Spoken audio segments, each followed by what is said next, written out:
Meenakshi YouTube channel చూస్తున్న వారందరికీ ధన్యవాదములు. నమస్తే. చాలా వీడియోలు చేసి పెడుతూ ఉన్నాను. మరి నచ్చినట్లయితే లైక్ చేయండి, షేర్ చేయండి, సబ్స్క్రైబ్ చేయండి. ఉదాహరణ జాతక చక్రం. ఇది జనవరి 1994వ సంవత్సరంలో పుట్టిన వారి జాతకం. మరి ఇప్పుడున్న లగ్నం ఈరోజు అంటే ఈరోజు కాదు, వీరు పుట్టిన సమయానికి లగ్నము మేష లగ్నము. 0 degrees అశ్విని నక్షత్రం 1వ పాదం మీద పడింది. ద్వితీయంలో కేతువు కృతికా నక్షత్రంలో ఉన్నారు 5 degrees. చతుర్థ పంచమాలలో గ్రహాలు లేవు. షష్టంలో చంద్రుడు, ఉత్తరా నక్షత్రం వీరిది నక్షత్రం, ఉత్తరా నక్షత్రం, కన్యా రాశి వారు. లగ్నం మేషరాశి, వీరి రాశి చంద్రరాశి, కన్యా రాశి. మరి లగ్నాధిపతి కుజుడు ఉచ్చ పొందారు. మకరంలో లగ్నాధిపతి కుజుడు ఉచ్చ. అయితే వీరు కంబషన్లో ఉన్నారంటే అస్తంగత్వం చెందారు. అలాగే ద్వితీయాధిపతి సప్తమాధిపతి శుక్రుడు కూడా దశమంలో ఉన్నారు. మరి అలాగే పంచమాధిపతి రవి దశమ స్థితి. ఇక్కడ దిగ్బలం. అయితే రవిగ్రహం శనిపాలిత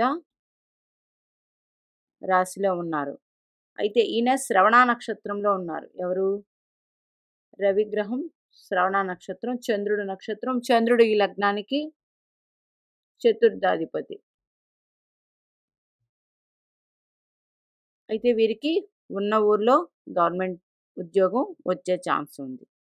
అయితే మరి వీరికి రవి మహాదశ ఉత్తరా నక్షత్రం కాబట్టి చిన్నప్పుడే అయిపోయింది. తర్వాత చతుర్థాధిపతి దశ కూడా అయిపోయింది. తర్వాత లగ్నాధిపతి దశ కూడా అయిపోయింది వీరికి. ఇప్పుడు ప్రస్తుతం రాహు మహాదశ నడుస్తుంది.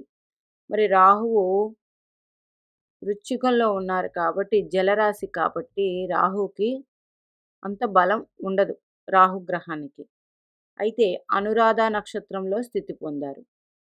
అనురాధ నక్షత్రం ఈ లగ్నానికి దశమ లాభాధిపతి శని భగవానుడు అయ్యారు. దశమ లాభాధిపతి కాబట్టి రాహు మహాదశలో వీరు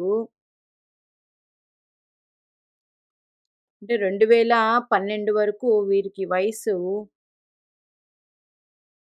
94 అంటే 2004కి 10 సంవత్సరాలు, 2014కి 20 సంవత్సరాలు అంటే 18 ఏళ్ళు. అంటే 18 ఏళ్ళకి చదువు పూర్తి అవ్వదు. మరి 18 ఏళ్ల తర్వాత చదువు పూర్తయి వీరు గవర్నమెంట్ జాబ్ కోసం ప్రయత్నిస్తూ ఉన్నారు. అయితే ఏదో ఒక ఉద్యోగం చేస్తూనే ఉంటారు. అయితే రాహు మహాదశ బలంగా లేనందువల్ల రాహు వృశ్చిక రాశిలో ఉన్నారు, అష్టమ స్థానంలో. వృశ్చికానికి రాశ్యాధిపతి కుజుడు. మరి కుజుడు లగ్నాధిపతి కూడా అయ్యారు. రవి దశమంలో ఉన్నారు, దిగ్బలం పొంది శ్రవణ నక్షత్రంలో. అయితే అష్టమానికి కారకుడు శని భగవానుడు లాభస్థితి. తన సొంత రాశిలో లాభరాశిలో లాభస్థితి పొందారు. మళ్ళీ ఇక్కడ ఈ శని భగవానుడు ధనిష్ఠా నక్షత్రం లగ్నాధిపతి అష్టమాధిపతి నక్షత్రంలో ధనిష్ఠలో ఉన్నారు, కుజుడి నక్షత్రంలో. అంటే వీరికి గవర్నమెంట్ జాబ్కి బలం ఉంది. అయితే ప్రస్తుత దశానాథుడు ఎవరు? ప్రస్తుత దశానాథుడు రాహు. రాహు నుంచి 1, 2, 3, 4, 5, 6, 7, 8, 9, 10 రాహు నుంచి కూడా దశమాధిపతి రవి భగవానుడే వచ్చారు. మరి ఈ రాహు నుంచి రవి తృతీయంలో ఉన్నారు. ప్రస్తుత దశ రాహు మహాదశ. మరి గోచారంలో చూసుకుంటే గురుడు గోచారంలో మేషరాశిలో స్థితి పొందారు. గురు భగవానుడు. శని భగవానుడు లాభస్థానంలో ఈ శనిగ్రహం మీద శనిగ్రహం వచ్చి కూర్చున్నారు ఈ జన్మజాతక చక్రానికి. మరి రాహుకేతువులు మీనరాశిలో రాహువు, కన్యా రాశిలో కేతువు ఉన్నారు. రాశి మీద కేతువు ఉన్నారు. అంటే ఈ జాతకానికి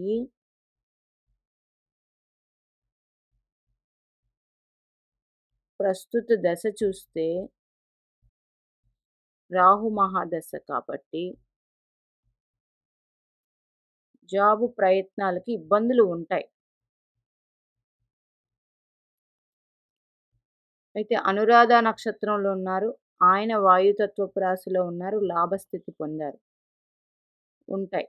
ఇది లాభమే.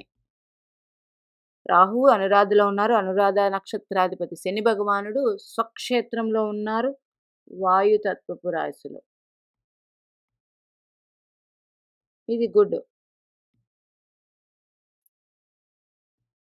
మరి ఇప్పుడు చూసుకుంటే రాహు నుంచి దశమాధిపతి రవిగ్రహం అయ్యారు. ఈ రవిగ్రహం లగ్నం నుంచి దశమ క్షేత్రంలో ఉన్నారు. ఇది మంచి బలమే. మరి ఈయన ఇప్పుడు దశమ క్షేత్రంలోనే మకర రాశిలోకి మకర సంక్రాంతి నుంచి సంచారం. అంటే ఈ ఒక నెల మొత్తం బలం కలిగి ఉంది దశమ క్షేత్రానికి. అయితే ఇప్పుడు రాహు మహాదశలో ఏమి అంతర్దశలు ఉన్నాయి? ప్రెజెంట్ నుంచి చూద్దాం అంతర్దశలు. అంతర్దశానాదులు యోగించాలి. మరి ఈయనకి చంద్రుడు లగ్నం నుంచి 6వ రాశిలో ఉన్నాడు. చంద్రుడి నుంచి 3, 6, 10, 11 స్థానాలు 10 స్థానాల్లో ఉన్న గ్రహాలు యోగిస్తాయి అని చాలా వీడియోల్లో చెప్పాను. చంద్రుడి నుంచి 3వ స్థానంలో రాహువు. ఇప్పుడు ప్రస్తుత దశలో అంతర్దశ నాథుడు ఎవరు? రాహులో ప్రస్తుతం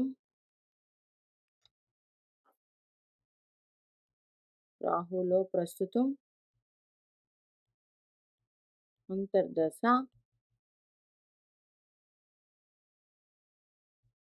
18/6/2024 వరకు కేతు అంతర్దశ.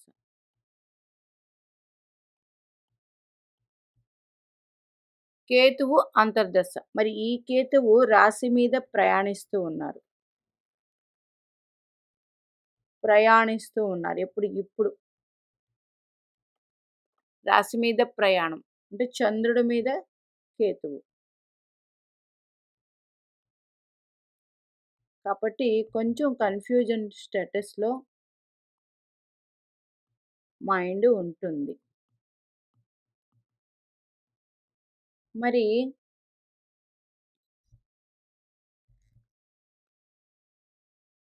రాహు తర్వాత శుక్ర అంతర్దశ. ఈ లగ్నానికి శుక్రుడు ద్వితీయ సప్తమాధిపతి అయ్యారు. ద్వితీయ సప్తమాధిపతి అయ్యి దశమ క్షేత్రంలో ఉన్నారు. అంటే లగ్నం నుంచి దశమ క్షేత్రం ఉద్యోగ స్థానంలో ఉన్నారు.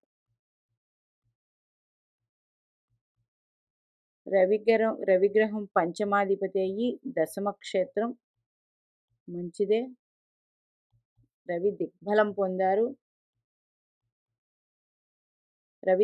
పొందారు. మరి శుక్రుడు కూడా రవిగ్రహంతో ఉన్నారు. మరి ఈ శుక్ర అంతర్దశ ఎంతవరకు ఉంటుంది? 18/6/2027 వరకు వీరికి ఉంటుంది. అంతర్దశ శుక్ర అంతర్దశ. రాహు మహాదశలో శుక్ర అంతర్దశ. అంటే ఈ శుక్రుడు కూడా దశమ క్షేత్రంతో కనెక్షన్ ఉంది. మరి ఈ శుక్రుడు ఎవరి నక్షత్రంలో ఉన్నారు? మళ్ళీ చతుర్థ నక్షత్రం, శ్రవణ నక్షత్రంలో ఉన్నారు. చంద్ర నక్షత్రాల్లో ఉన్న గ్రహాలు కొంచెం కష్టపెట్టి అన్నీ ఇస్తాయి. అయితే నవాంశలో వీరు ఎలా ఉన్నారో చూద్దాం. నవాంశలో శుక్రుడు, చంద్రుడు ఇంట్లోనే ఉన్నారు. రవిగ్రహం మిథున రాశిలో ఉన్నారు. మరి రాహువు సింహరాశిలో ఉన్నారు. శని భగవానుడు, బుధుడు వృశ్చిక రాశిలోకి వచ్చారు. కేతు చంద్రులు కుంభంలో ఉన్నారు. ఈయనకి దశమాధిపతి ఎవరు? లగ్నం నుంచి దశమాధిపతి శని భగవానుడు వృశ్చికంలో ఉన్నారు. అంటే మరి కారక ప్లేస్లో ఉన్నారు. మరి రాహు నుంచి దశమాధిపతి రవి లగ్నం నుంచి 3వ భావంలో ఉన్నారు. మరి ఈ లగ్నానికి భాగ్యాధిపతి నవాంశలో ఎక్కడ స్థితి పొందారు? మీనరాశిలో స్థితి పొందారు. నవాంశలో కూడా లగ్నం వీరిది మేష లగ్నమే పడింది. మీనరాశిలో వ్యయస్థితి పొందారు. మరి కుజుడు లగ్నాధిపతి కూడా వ్యయస్థితి పొందారు. అయితే వీరిద్దరూ గురుపాలిత రాశుల్లోనే స్థితి పొందారు. అంటే గురు కుజులకి బలం ఉంది. మరి ఇప్పుడు చూడండి, గోచారంలో గురు భగవానుడు వృషభ రాశిలోకి లగ్నం నుంచి 2వ రాశిలోకి ట్రాన్స్ఫర్ అవుతారు. ఇప్పుడు మే నెలలో. ఇప్పుడు చంద్రుడు 1, 2, 3, 4, 5, 6, 7, 8, 9 అంటే కన్యా రాశి వారికి భాగ్యస్థితి పొందుతారు. ఎవరు? గురు భగవానుడు. మళ్ళీ చూడండి, 1, 2, 3, 4, 5, 6, 7, 8. ఇప్పుడు అష్టమంలో గురుడున్నాడు కన్యా రాశి వారికి. మే నెల నుండి గురుడు కన్యా రాశి నుండి భాగ్యస్థితి పొందుతారు. మరి ఈయన 1, 2, 3, 4, 5, 6, 7, 8, 9 9వ దృష్టితో లగ్నం నుంచి దశమ క్షేత్రాన్ని గురుడు వీక్షిస్తూ ఉంటాడు రేపు మే నెల తర్వాత. అంటే వీరికి 2020 మే నెల నుండి జాబుకి బాగుంటుంది 100%. ఇది 1 సంవత్సరం వేసుకోండి కాలం. శని భగవానుడు 2025 వరకు లాభస్థితి సంచారమే చేస్తూ ఉంటారు. అందుచేత వీరికి రవిగ్రహం దిగ్బలం పొంది ఉన్నారు. రవికి దశమక్షేత్రం దిగ్బలం. ఈయన పంచమాధిపతి అయ్యారు. పంచమాధిపతి అయ్యి పంచమక్షేత్రం నుంచి దశమం షష్టమం అవుతుంది. అంటే వీరికి గవర్నమెంట్ జాబు 100% ఉంది. అందుచేత ప్రయత్నాలు గట్టిగా ప్రయత్నించుకోవాలి. కొంచెం ఇబ్బందులు ఉన్నప్పటికీ సాధిస్తారు. మరి ఈ రాహు మహాదశ అయిపోయిన తర్వాత వీరికి గురు మహాదశ వస్తుంది. గురు మహాదశ అద్భుతంగా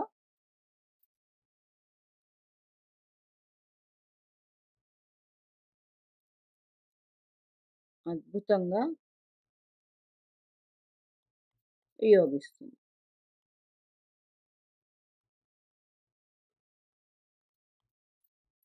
మరి చంద్రుడి నుంచి గ్రహాలు ఎక్కడున్నాయో చూద్దాం. చంద్రుడి నుంచి ద్వితీయంలో గురుడున్నాడు. తృతీయంలో రాహు 1, 2, 3, 4, 5, 6, 7, 8, 9. చంద్రుడి నుంచి కూడా కొన్ని వీడియోలు చేసి పెట్టి ఉన్నాను నేను. మీనాక్షి యూట్యూబ్ ఛానల్లోకి వెళితే మీకు కనిపిస్తుంది. చంద్రుడి నుంచి గ్రహాలు కొన్ని భావాలలో ఉంటే అద్భుతమైన యోగాలు ఇస్తాయని చెప్పి ఉన్నాను. అవి కూడా ఆ వీడియోలు వీక్షిస్తే మీకు అర్థమవుతుంది. మరి చంద్రుడి నుంచి కూడా చూసుకోవాలి. చంద్రుడి నుంచి దశమాధిపతి కన్యా రాశి 1, 2, 3, 4, 5, 6, 7, 8, 9, 10 బుధుడయ్యాడు.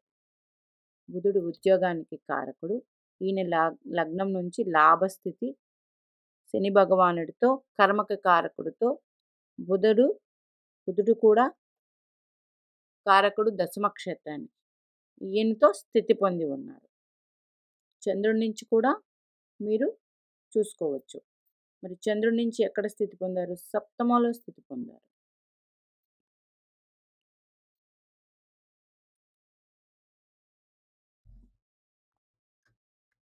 ఈ వీడియోలు కూడా మీరు చూసుకోవడం జరిగితే 100% అర్థమవుతుంది.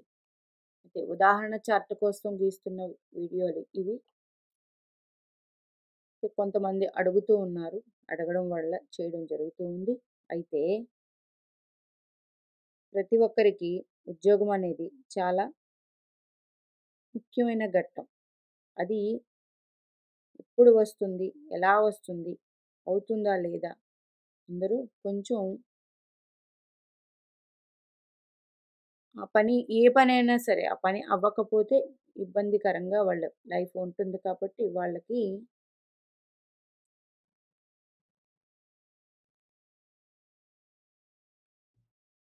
ఉంటుంది. అందుచేత వీరికి ఈ జాతకానికి ఈ గ్రహాల స్థితి ఇలా ఉంది కాబట్టి జాబ్ అనేది ఉంటుంది. కాకపోతే ఇప్పుడు దశ బట్టి ఎక్కువ కష్టపడాల్సి వస్తుంది. దశ బట్టి. ఎందుకు అంటే మనకి గ్రహాలు బాగున్నప్పటికీ గ్రహాలు గుడ్ పొజిషన్‌లో ఉన్నప్పటికీ మనకి దశలు వింశోత్తరి మహాదశలు అనుగుణంగా రావాలి. ఏజ్‌కి తగ్గట్టు అనుగుణంగా రావాలి. మరి ఈ రాహు దశ 42 సంవత్సరాలకొచ్చిందనుకోండి అద్భుతం. రవి మహాదశ 22 సంవత్సరాలకొచ్చిందనుకోండి వెరీ గుడ్ అద్భుతం. ఇట్లా ఉంటుందన్నమాట. దశానాథుడు కూడా మనకి ఫలితాలు అందిస్తాడు. ఎందుకంటే గ్రహాలు ఎవరు ఎక్కడ ఎలా స్థితి పొందినప్పటికీ మంచి చెడు పక్కన పెట్టండి. మనకి దశ ఎంతవరకు అనుకూలిస్తుంది అనడానికి ఇదే ఉదాహరణ. దశానాథుడు చాలా ముఖ్యమైన పాత్ర వహిస్తాడు. అందుచేత మీరు రోజు సూర్య ఆరాధన చేయండి.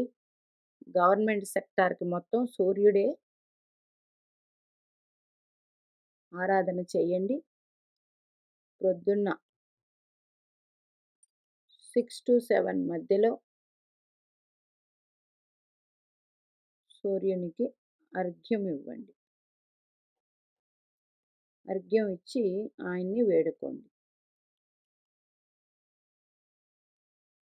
సూర్య భగవానుడు మంచిగా మనకి అన్నీ అందిస్తారు. ఆయుర ఆరోగ్యాలు జీవితానికి కావాల్సినవన్నీ. అందుచేత గవర్నమెంట్ ఉద్యోగం కోసం మరి ఇది ప్రయత్నించండి. రేపు మే నెల తర్వాత 100% బాగుంటుంది. మరి మీనాక్షి దేవి ఆశీస్సులు మనందరి మీద ఉండాలని కోరుకుంటూ నమస్తే.